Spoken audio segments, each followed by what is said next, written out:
Hola, ¿qué tal, queridos hermanos? Qué alegría poder encontrarnos una vez más para abrir la palabra del Señor, para ver lo que Él quiere para nuestras vidas. Les invito a buscar en el libro del profeta Isaías, capítulo 44.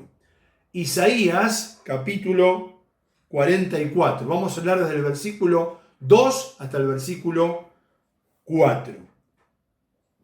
Isaías, entonces, capítulo 44, versículo 2. Dice la palabra del Señor: así dice Jehová, hacedor tuyo, y el que te formó desde el vientre, el cual te ayudará. No temas, siervo mío Jacob, y tú, Jesurum, a quien yo escogí, porque yo derramaré aguas sobre el sequedal, y ríos sobre la tierra árida. Mi espíritu derramaré sobre tu generación, y mi bendición sobre tus renuevos. Y brotarán entre hierba, como sauces junto a las riberas de las aguas. Vamos a detenernos aquí en la lectura de la palabra del Señor.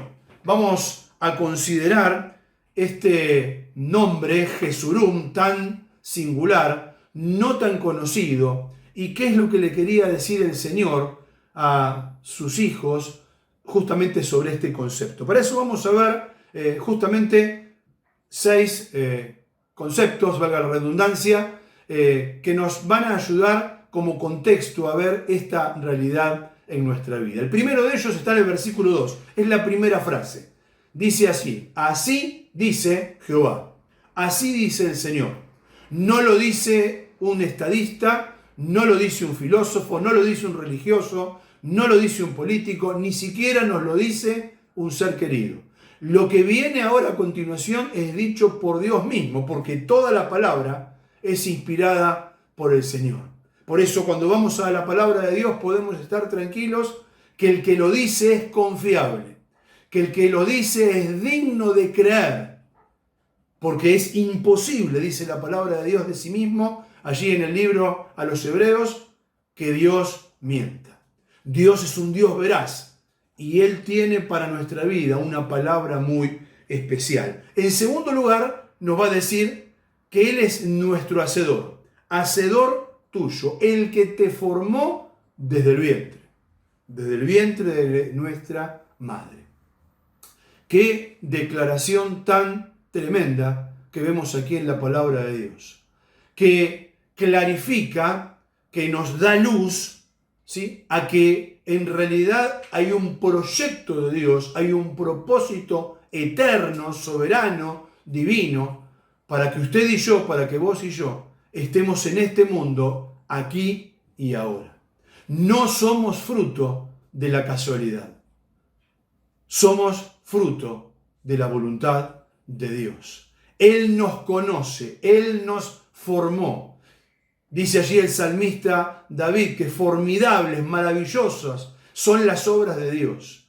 Y él entonces va a decir asombrado: mi embrión vieron tus ojos. Dice, y en el libro estaban escritas todas aquellas cosas que después iban a ser formadas. Los estudiosos de la palabra de Dios dicen que es como aquel que va tejiendo un telar, va urdiendo allí el hilo y va formando. Así se forman nuestros huesos, así se forma nuestro ser, hasta que vemos la luz.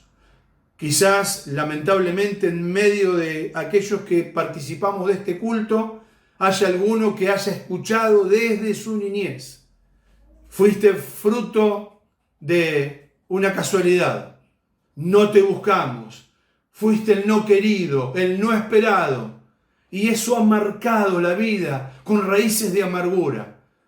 Como vamos a ver más adelante, Dios tiene algo muy especial, tiene brotes, tiene renuevos para nuestra vida espiritual. Así que desechá esa mentira del diablo que ha marcado quizás y te ha amargado la vida tantas veces. No existe nada de eso. Finalmente, si estamos en esta tierra es porque Dios lo ha querido, porque Dios nos ha formado, porque Dios tiene una misión para nuestra vida. Y qué bendita realidad y qué esperanza podemos tener en el Señor, que cuando abrazamos, cuando aceptamos la obra de Cristo primero y después cumplimos el propósito que Él tiene para nuestra vida, comprendemos esa realidad que tantas veces hemos visto, que somos hechura suya, creados en Cristo Jesús para buenas obras, las cuales Dios prepara de antemano para que andemos en ellas. ¡Qué bendita realidad! Hubo alguien que pensó en nosotros, alguien que nos amó, alguien que nos acepta como somos, pero que nosotros tenemos que ir a Él para salvación y para que Él nos guíe en el camino, sí, porque somos peregrinos, en el camino hacia la eternidad. Y Él nos acepta tal como somos. Así que así ha dicho el Señor, y Él, el que lo dice, es nuestro Hacedor, el que nos formó desde el vientre de nuestra madre. Pero el tercer concepto es, dice allí el versículo 2, el cual te ayudará. El Señor es nuestro ayudador. No es aquel que hace lo que yo quiero. Es aquel que nos ayuda a pesar de lo que somos. Que está con nosotros. Justamente como vamos a ver un poquito más adelante, en la tercera persona de la Trinidad, la persona bendita del Espíritu Santo, ¿sí? Él es el consolador, el paracleto, el ayudador, el que nos acompaña, el que nos fortalece, el que nos guía, aquel que nos guía a toda verdad. Así que podemos estar tranquilos que Él nos va a ayudar. Él no deja solos a sus hijos, Él no nos desampara. No solo somos parte de su proyecto y de su propósito eterno y divino, sino que Él no desampara a sus hijos. No nos suelta la mano, Él nos acompaña, nos fortalece, nos anima, nos consuela, seca nuestras lágrimas. Qué bendito Señor que tenemos y que podemos considerar. Así ha dicho el Señor, Hacedor tuyo, el que te formó desde el vientre, el cual te ayudará. Y aquí viene este nombre tan singular del cual hablábamos al comienzo de nuestra meditación. Dice, no temas, siervo mío Jacob, y tú, Jerusum, no temas. ¿Cuántas veces necesitamos escuchar estas palabras bíblicas que en tantas ocasiones y en tantos diversos personajes y en tantas circunstancias tan diferentes han sentido las palabras del Señor? No temas. Y hoy el Señor nos invita a que escuchemos su voz justamente diciéndonos, no temas. No temas frente a la incertidumbre, no temas frente al futuro, no temas frente a lo que vendrá, no temas frente a la situación que muchas veces nos turba, nos confunde, nos pone perplejos, ansiosos. No temas. Pero no temas ¿quién? Mi siervo Jacob y tú, Jesurún. Hay tres nombres que, por lo menos, que Dios tiene para con su pueblo escogido Israel. El primero es mi siervo Jacob. Todos conocemos la historia. Jacob es la historia de una vida llena de trampas, una vida llena de atajos, una vida llena de conveniencias, tratando de sacar partido, tajada, como diríamos hoy en buen porteño, de cada cosa, de cada situación. Es así que se lo conoce ese nombre como el suplantador, porque estafó a su propio hermano, porque le dio, ¿sí?, una comida para poder obtener la primogenitura, porque obtuvo de manera, ¿sí?, turbia la bendición de su padre, disfrazándose, abusándose de que su padre no veía. Pero Dios después lo transforma, lo quebranta, lo quiebra literalmente y queda cojo de por vida y lo llama Israel, príncipe de Dios. Pero en esta oportunidad, muy pocas veces en la palabra de Dios, ahora en un momento vamos a ver otro versículo tremendo en el cual se lo llama así, Jesurún. Dicen los estudiosos justamente del idioma, del hebreo, de la palabra del Señor, que la raíz de este término es recto. Es como después de lograr de Dios sobre la vida de Jacob, de Israel, lo ve como Jesurún. Los ve como hoy después de la cruz, después del monte Calvario, después de aquel donde nos podemos gloriar, nos ve el Señor Jesús. Justificados pues por la fe, tenemos paz para con Dios. Hoy hemos de recordar al Señor a través del pan y de la copa. Hemos de hacer cumplimiento de ese memorial que Él quiso para su pueblo. Y Él nos ve a través de la obra de Cristo, ya justificados. Él nos ve con nuestros pecados completamente perdonados.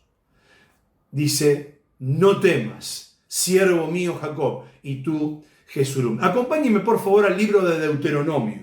El libro de Deuteronomio, capítulo 33. Deuteronomio, capítulo 33. Vamos a leer el versículo 26 y la primera parte del versículo 27. Ustedes saben que esta es la bendición final de Moisés justamente a las 12 tribus de Israel. Y hay una declaración tremenda que contiene este nombre Jesurum de manera muy especial que vamos a considerar rápidamente. Dice el versículo 26 del capítulo 33 de Deuteronomio: no hay como el Dios de Jesurum.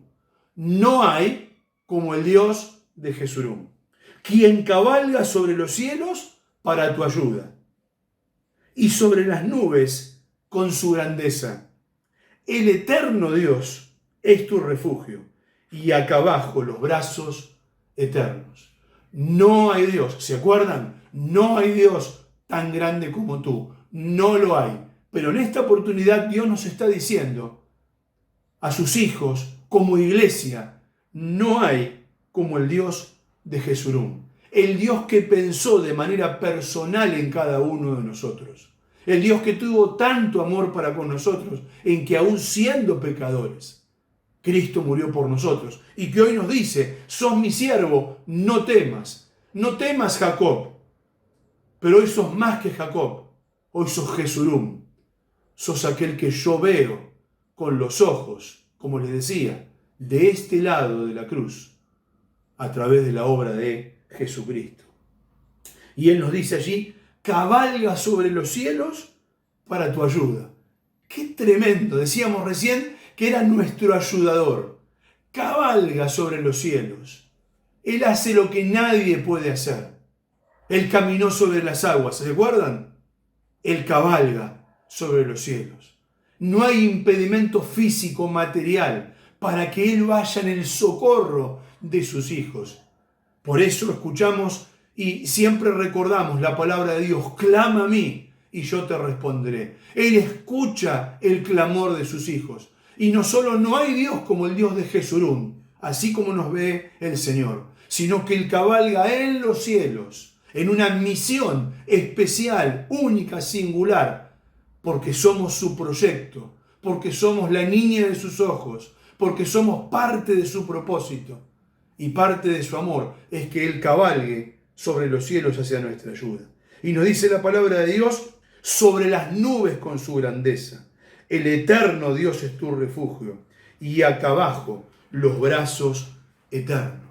Así que Él cabalga en las nubes, pero también nos dice que Él es el que nos tiene en sus brazos eternos de amor.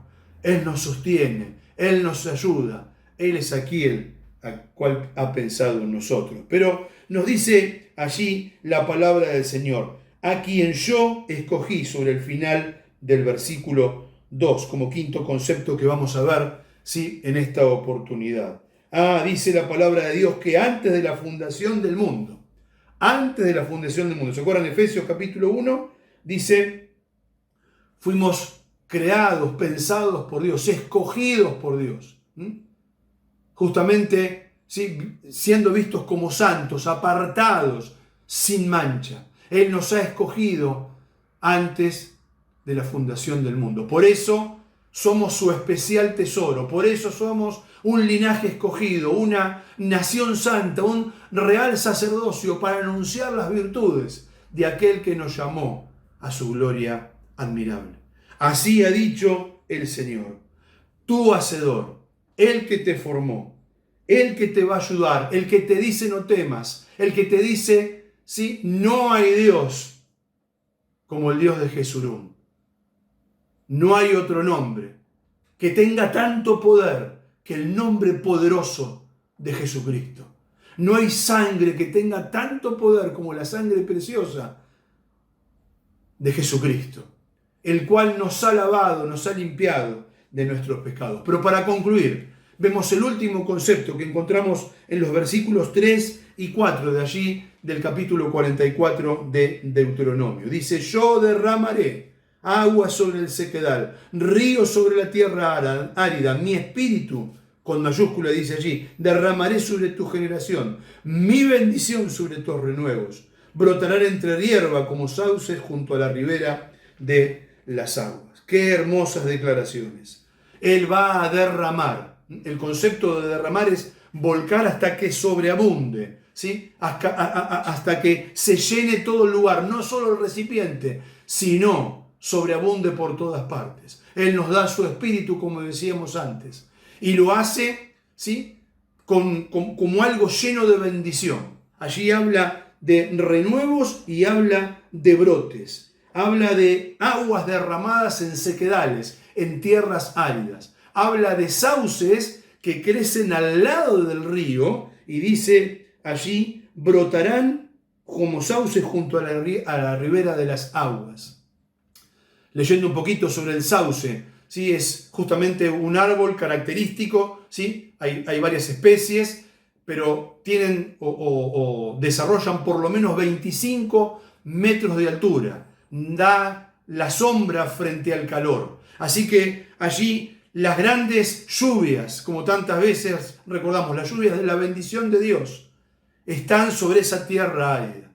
Y me pregunto y les pregunto, ¿somos como esa tierra seca, ansiosa de las aguas de Dios? ¿Ansiosas de ese poder del Espíritu Santo que ya mora en nuestra vida a partir del mismo día de que nos hemos convertido al Señor?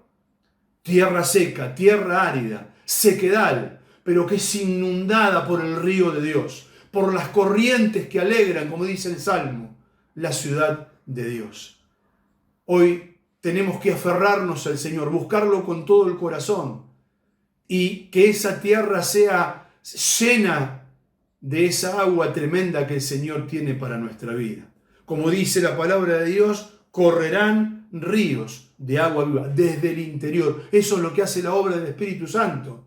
Dios ha tenido tanto amor, Dios Padre, que ha mandado, sí, a Dios Hijo para morir por cada uno de nosotros, pero también está Dios en la persona del Espíritu Santo, allí dándonos de ese fluir, permitiéndonos ser renuevos, brotes. ¿Vieron los preciosos días que estamos teniendo, llenos de sol, llenos de primavera? Todo brota, todo se renueva. Qué lindo que nuestra vida espiritual sea así, para honrar a Dios, para buscar su persona. Ahora, cuando ni bien terminemos de orar, vamos a escuchar, sí, la música de un par de himnos. Y en el segundo de ellos hay una estrofa tremenda que dice así: ¿por qué tememos si está abogando Cristo por ti y por mí? Es el 460 del himnario que habitualmente usamos. Y el autor se pregunta, ¿por qué tememos si está abogando Cristo por ti y por mí? Está siendo nuestro abogado, aquel que nos defiende. Sus bendiciones, dice el autor de este himno, está derramando siempre por ti y por mí. Debemos aprender a ver las bendiciones de Dios. Sus bendiciones está derramando siempre por ti y por mí. Y el coro dice, venid, venid, si estás cansado, venid. Cuán tiernamente el Señor hoy nos invita, oh pecadores, venid. Nunca tenemos que olvidarnos, y mucho menos al estar frente a la obra de la cruz, que somos pecadores, ya no condenados, sino salvos, redimidos, rescatados por la obra del Señor. ¿Qué les parece si terminamos este tiempo orando, buscando a Dios de todo corazón? Seguramente hay alguno de los que están participando de este culto, de esta reunión, que debe reconocer que está necesitado de Dios, que ya tiene a Cristo en el corazón, que el Espíritu Santo está allí, pero está relegado, apagado, y que como tierra seca necesita que el Señor ponga sus renuevos, sus brotes, que esas raíces profundas de la confianza en Dios haga que podamos disfrutar de la realidad de que no somos fruto del azar, ni de la mal llamada suerte. Somos fruto de la voluntad de Dios. Él pensó en nosotros. Él pensó en nosotros escogiéndonos, ayudándonos, diciéndonos no temas, diciendo con un título honroso, Jesurum, recto, justificado delante de Dios a través de la obra de Jesucristo. Vamos a orar a Dios y mientras oramos, justamente derramemos nuestro corazón frente a la presencia soberana de Dios, pero también dejemos que Él derrame de su presencia sobre nosotros y nos transforme continuamente y nos haga vivir de gloria en gloria. Terminamos este tiempo con una oración. Señor, te damos gracias en esta oportunidad porque otra vez nos hemos podido reunir en tu nombre, porque hemos abierto tu palabra, porque nos das la libertad de hacerlo, porque no hay cosa que nos limite para entrar, Señor, a tu trono. Te damos gracias porque un día el velo se rasgó, la libertad está, tenemos allí acceso a través de la obra de Cristo. Pero qué precioso leer en tu palabra, cómo nos ves. Gracias por esto, Señor, que tú llamas aquí en estos textos que hemos leído Jesurum. Gracias porque no hay Dios tan grande como tú. No hay Dios como el Dios de Jesurum, el que cabalga, Señor, en los cielos, en las nubes para nuestra ayuda. Señor, tú sabes de nuestra necesidad, tú sabes de nuestro estado, tú sabes que somos hijos tuyos, pero también flaqueamos. Señor, por eso, como leíamos recién, a veces tememos cuando sabemos que el Señor Jesús aboga por nosotros. Señor, a veces no nos damos cuenta que el Señor está derramando de sus bendiciones, de su lluvia abundante, Señor, sobre nuestra vida. Que podamos dejar mover al Espíritu Santo con libertad, para que justamente veamos, así como lo vemos en este tiempo precioso de clima que estamos viviendo, veamos brotes, renuevos, frutos, Señor, de vidas que te honran. Te damos gracias porque te tenemos a ti. ¿Qué sería de nuestra vida, Señor, si no te tuviéramos? Y en esta oportunidad queremos pedirte muy especialmente por cada uno de nosotros y por los hermanos que están necesitando, Señor, una porción especial de tu presencia, de tu persona, que estás allí, que no te vas, pero que, Señor, estamos seguros que a veces las ansiedades y las turbaciones hacen que nos desenfoquemos. Te damos gracias, Señor, porque tú no dejas de ser Dios. Te damos gracias porque pensaste, Señor, desde el primer momento, Señor, desde la concepción, Señor, de nuestro ser, de nuestra persona. Y tienes un proyecto para nuestra vida hasta que nos vengas a buscar, Señor, y seamos arrebatados con la iglesia. ¿Qué momento puede llegar a ser ese si es que vivimos todavía? Y si no, Señor, hemos de pasar, Señor, del otro lado, Señor, del río. Señor, a través del valle de sombra y de muerte. Pero no vamos a tener mal alguno, Señor, porque sabemos que estás con nosotros. ¡Qué tremenda bendición! Señor, gracias te damos porque podemos confiar. Bendecí a nuestra querida congregación para que podamos ser fortalecidos en ti y poder seguir siendo luces en este mundo lleno de oscuridad. Gracias porque tú estás esperando con brazos de amor. Y si hay alguien que todavía no te ha reconocido como Salvador y Señor de su vida, que este tiempo pueda ser un tiempo de salvación glorioso para los que no te conocen. Y al recordar la obra magnífica de lo que hiciste por nosotros, podamos ser un pueblo que sepa, como dice el salmista, bienaventurado el pueblo que sabe al clamar. Te lo hacemos en el poderoso nombre y persona del Señor Jesucristo. Amén y amén. Que el Señor los bendiga, que tengan una buena semana y que todo esto que hemos visto pueda ser aplicado y de bendición para nuestras vidas. Les mando un fuerte abrazo.